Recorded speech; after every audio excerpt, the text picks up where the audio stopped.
right? We are not the problem. Yeah. Do you have a question? Hate speech does incite violence. Hate speech does incite violence. Black lives matter. Yeah, gotcha.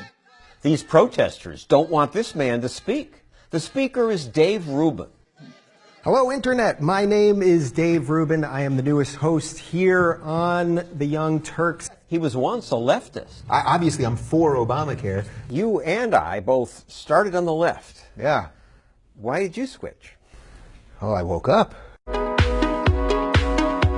He woke up, he says, after he started doing a podcast and interviewed guests like Larry Elder. The most blatant racist example you can come up with right now. Cops are more willing to shoot if the perpetrator is black. What's your data? Than white. What's your basis for saying that? 70% of the homicides are black on black. The idea that a racist white cop and shooting unarmed black people is a peril to black people is BS. And he just beat me with fact over fact over fact about how systemic racism doesn't exist. Not that racism doesn't exist. The more people he interviewed, the more he questioned his former beliefs. I realized that not everyone that these people disagreed with could be a racist and a bigot and a homophobe and a sexist.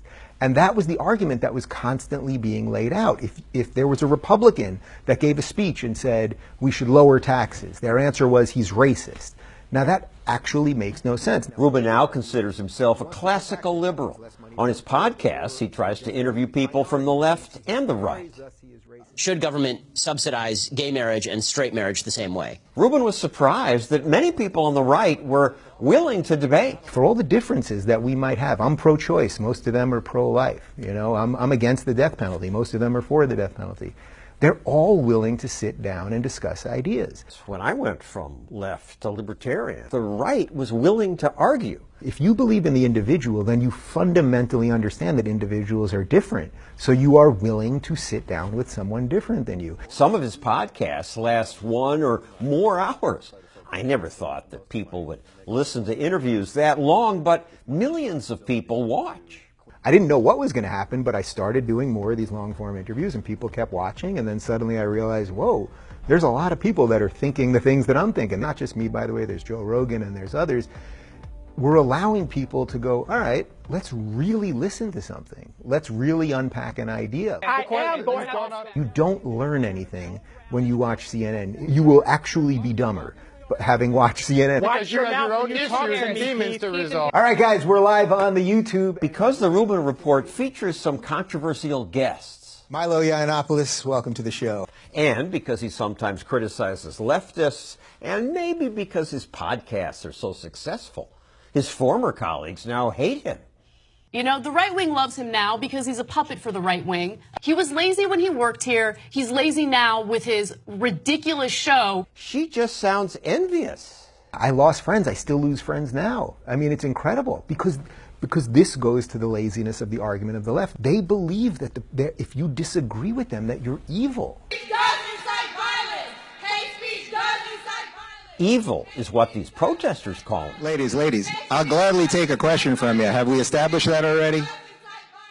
They say just allowing him to speak is a form of violence. This woman said Rubin's insensitive to the victims on camp. Biased incidents reports and hate crimes have gone up.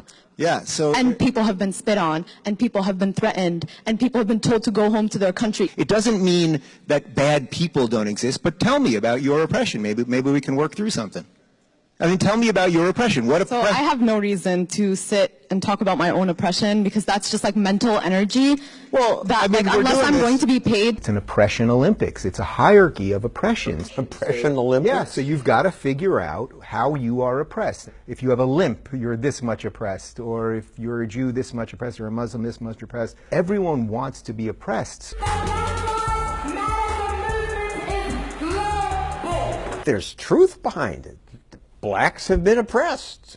Women, some still are. Women are sometimes oppressed. No society is perfect, but the United States, by and large, has given more freedom to more people from every walk of life, regardless of your skin color, your sexuality. We have problems, yes. We can talk about all of those things, but to tell me those are things because you are oppressed, it ain't true, and that idea needs to be decimated.